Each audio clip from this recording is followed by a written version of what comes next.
So a lot of people assume that if they can understand themselves clearly enough, that they will eventually change. Like if they can name their patterns and trace them back and understand where they came from, reflect on them, talk about them, journal on them, that something in their life as a whole will eventually shift.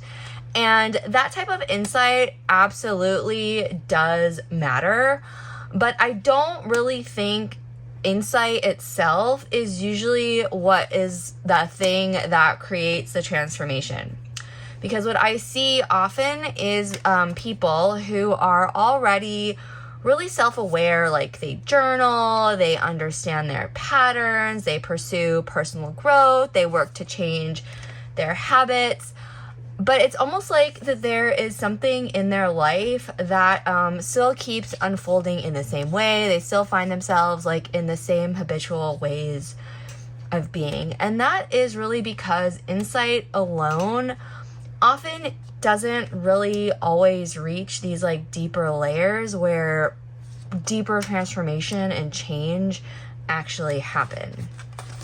And these are layers that are shaped less by analysis and more by things like meaning, identity, imagination, and stories that we are still participating in, sometimes without even realizing it.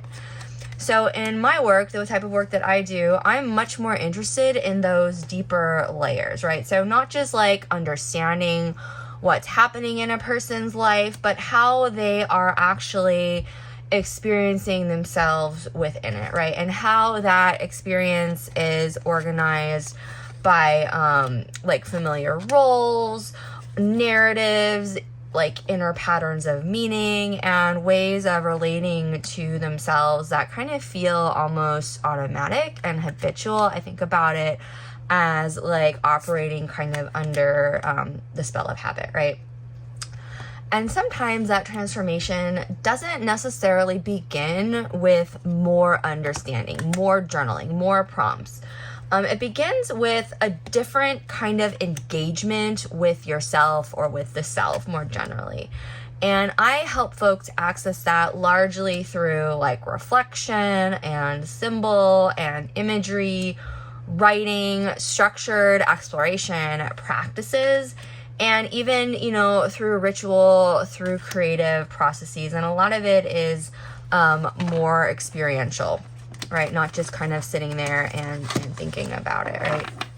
So my ways of working don't just analyze experience, but help folks to encounter it differently, right? There's that like experiential element to it. And that's because when people start to encounter themselves differently, something begins to shift, right? It's not always a dramatic or like a really big shift, but sometimes it's more about how life gets organized, like from the inside, right? So how certain choices might feel, how identity and aspects of identity feel, what feels possible for them in their life.